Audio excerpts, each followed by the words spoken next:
Once Upon a Listicle, on Writing for Pay in the 2010s, written and read by Elizabeth Enix. Recently, I tried to send one of my friends a link to an essay I wrote for Hello Giggles in 2018. The particular joy of cooking for one after an abusive relationship. When the link wouldn't open, I did some digging. The website had completely shut down in 2025, and my essay had disappeared along with it.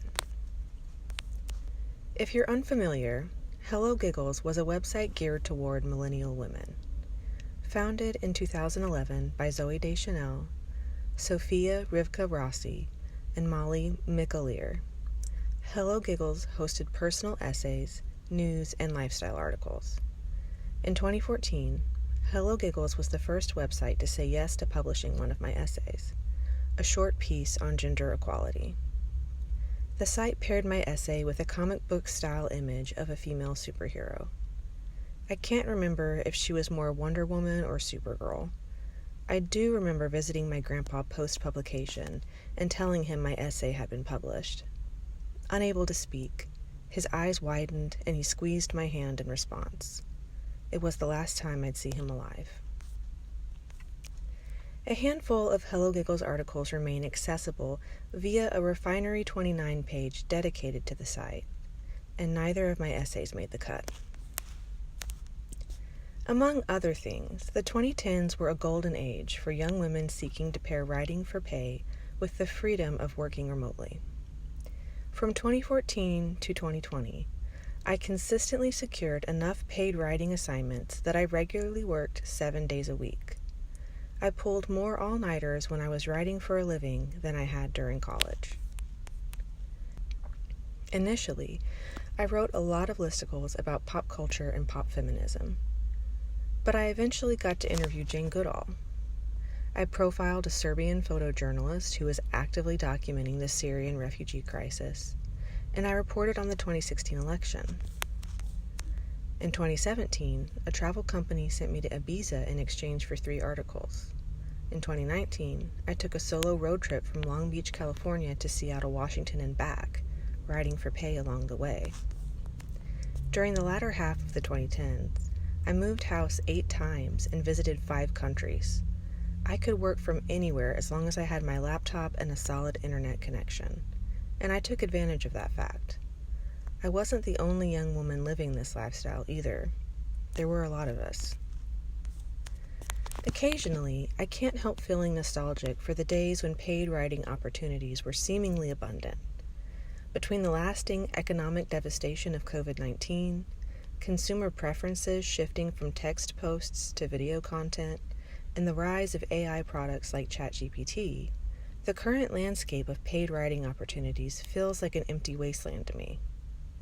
When I'm tempted to pine for better days, I find it's helpful to remember how imperfect the 2010s actually were for young women writers. Moira Donegan, co-host of the podcast In Bed with the Right, recently described being a young woman writer in the 2010s this way. It was basically impossible to get assigned anything that did not involve you writing in the first person about sex, in a way that was supposed to specifically invite the reader to think about you having sex. She's not wrong.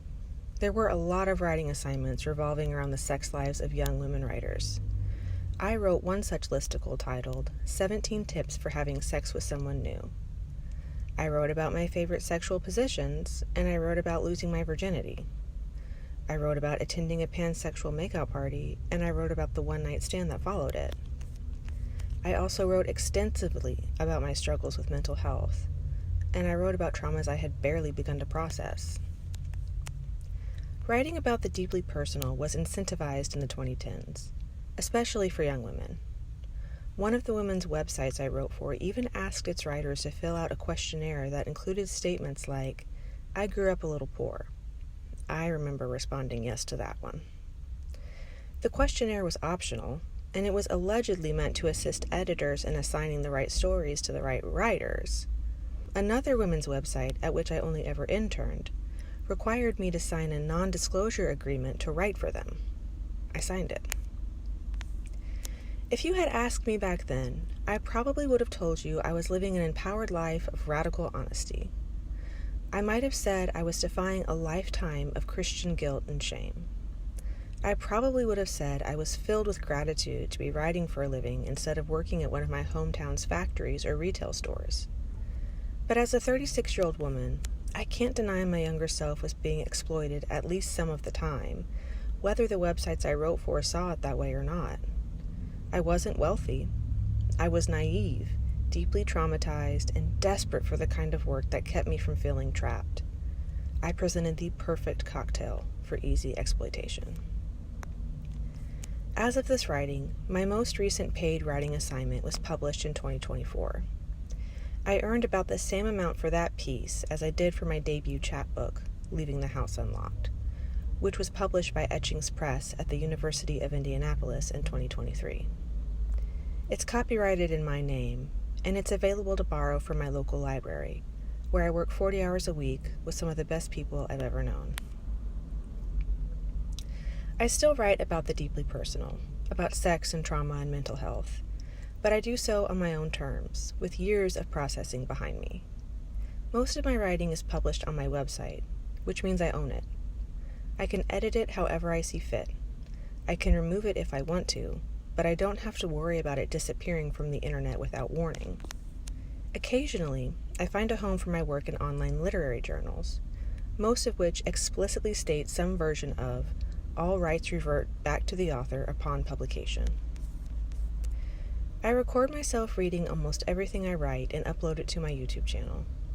I send out a monthly newsletter with links to whatever I've been working on, along with links to the art of others that I've been enjoying. When I find myself wondering if I'm pathetic for doing all of this work for free and for such a small readership, when I wonder if I'm wasting my time, I remember that it's healthy to cultivate hobbies and passions. I remind myself of the value of creativity for creativity's sake. I consider what an artist friend recently told me. Remember, you're doing this for yourself, too. I may never again support myself financially with writing, and I may never again watch an article I write go viral, but I don't think I'll ever stop writing, whether it's for pay or for free, for a readership of 5 or 5,000. I've often said writing is the love of my life, and I don't think that will ever change. I hope it will never change. My writing life looks completely different now than it did in the 2010s. I don't get to write every single day. I don't feel pressured to publish every single piece I write, and my creativity isn't financially motivated. Writing doesn't define me in the same way it did in the 2010s, and that's a good thing. Writing comforts me, heals me, challenges me, and fuels me, and I'll take that over writing for pay any day.